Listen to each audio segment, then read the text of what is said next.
नमस्कार, मैं हूं विष्णु वर्मा और आप देख रहे हैं भारतीय न्यूज़ 24 निर्भीक आवाज़ के साथ। बीते दिनों 1 फरवरी 2023 के दिन प्रधानमंत्री श्री नरेंद्र मोदी जी की अध्यक्षता में अभी निर्मला सीतारमण जी ने 2023 और 24 का बजट पेश किया। उस बजट से आम नागरिक को और व्यापारियों को कौन कौन से फ़ायदे या नुकसान होंगे, इस विषय में हम जानेंगे व्यापारियों से और आम नागरिकों से कि वो इस बजट से अपने प्रति कौन कौन से लाभ देख रहे हैं, कौन कौन सी विशेषताएं देख रहे हैं और कौन कौन से नुकसान देख रहे हैं। आइए इसी सिलसिले में हम सभी व्यापारियों से मिलते हैं जो इसके नुकसान गिनाएंगे और कुछ इनके फ़ायदे गिनाएंगे। नमस्कार, हम हैं अजीत नगर गेट खेरिया मोड़। यहाँ के खेरिया मोड़ अजीत नगर गेट बाज़ार कमेटी के जो महामंत्री हैं रितेश महाजन जी, आज हम उनसे जानेंगे कि 2023 और 24 का बजट जो भारत सरकार ने पेश किया है, एक व्यापारी होने के नाते उनके इसके बारे में क्या विचार हैं और वो इससे क्या फ़ायदे और नुकसान समझते हैं अपने व्यापार के लिए, अपने और व्यापारी भाइयों के लिए। यहाँ के बाज़ार कमेटी के महामंत्री श्री रितेश महाजन जी। रितेश महाजन जी, भारतीय न्यूज़ 24 में आपका स्वागत है सर। बताएं सर। पहले तो मैं सभी आप लोगों का स्वागत करता हूं जो मुझे सब सुन रहे हैं।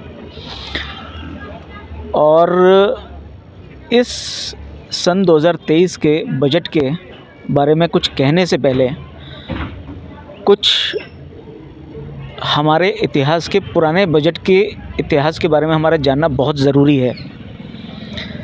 ये एक छोटा सा एक विश्लेषण मैं आप सभी के सामने रखना चाहूँगा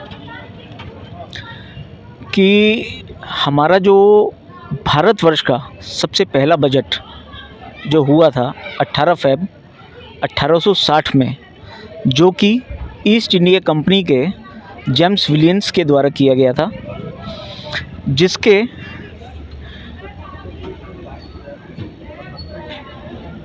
अध्यक्षता हमारे पंडित जवाहरलाल नेहरू जी को दी गई थी। और उस बजट को पेश करने वाले हमारे आर.के. सन्मुख चेट्टी जी रहे, जो प्रथम वित्त मंत्री रहे हमारे। 26 जनवरी 1947 को 26 जनवरी 1947 में जी यह बजट जब पहला बजट पेश हुआ तो उसमें सर जब 26 जनवरी 1947 को जब पहला बजट पेश हुआ था सर, जो पहले वित्त मंत्री आर.के. सन्मुखम चेट्टी जी ने पेश किया था, उसमें कोई कर का प्रावधान नहीं था, उसमें कोई कर का प्रस्ताव नहीं था। ये बताना चाहते हैं आप? उसमें टैक्स का कोई भी प्रावधान और प्रस्ताव ऐसा कुछ भी नहीं रहा जी।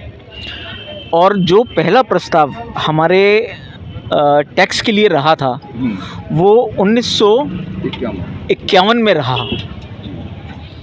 पर 1951 से लेके आज सन 2023 तक जितने भी बजट पेश हुए वो धीरे धीरे उनमें ऐसे प्रावधान, ऐसे प्रस्ताव आते गए जो कि हमारी आम जनता की पहुंच तक बहुत अच्छे और बहुत कारगर प्रस्तुत होते रहे। और सन 2023 जो कि 1 फरवरी को जो पेश किया गया बजट श्रीमती निर्मला सीतारमण जी के द्वारा और हमारे मोदी जी की अध्यक्षता में ये रहा। इस बजट को मैं एक बहुत ही यूनिक बजट कहूँगा। यूनिक बजट कहने का मेरा तात्पर्य ये है कि इसमें हर वर्ग के,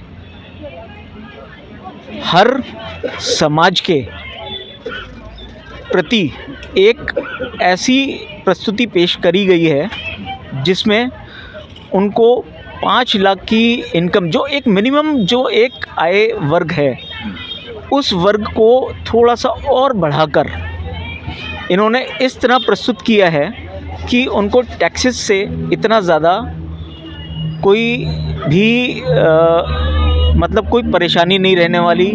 कोई भी ऐसा वो विश्लेषण नहीं कर सकते कि हमें इससे कोई दिक्कत आने वाली है, जहाँ पर उनको 5 लाख से 7 लाख 2 लाख का एक एस्टिमेट कुछ छोटा नहीं होता सर।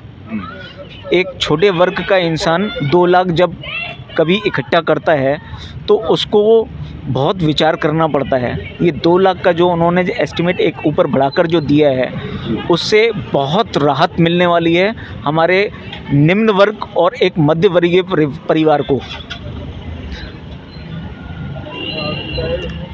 मैं सर ये जानना चाहूँगा, जो 7 लाख से ऊपर जो टैक्स का प्रावधान रखा गया है, उसके बारे में आप क्या कहना चाहेंगे? देखिए 5 लाख से जो 7 लाख किया गया है, उसमें बहुत मध्य वर्गीय परिवार 7 लाख के बाद जो टैक्स लागू किया गया है, जी 5% से जी 10%, 15%, 20%, जैसे 7 लाख से यदि 10 लाख है, 7 लाख से जैसे 10 लाख है, 3 लाख पे जो है 5%, फिर 10 लाख से ऊपर 15 लाख है, उसके ऊपर 20%, इस प्रकार से जो प्रावधान किया गया है गवर्नमेंट के द्वारा, उसके बारे में आप क्या कहना चाहेंगे? इसके लिए मैं ये कहना चाहूँगा कि जो इसमें एस्टिमेट्स और जो स्लैब्स रखे गए हैं, वो एक निर्धारित स्लैब्स के अनुसार बिल्कुल सामान्य और सबके लिए हितकारी हैं।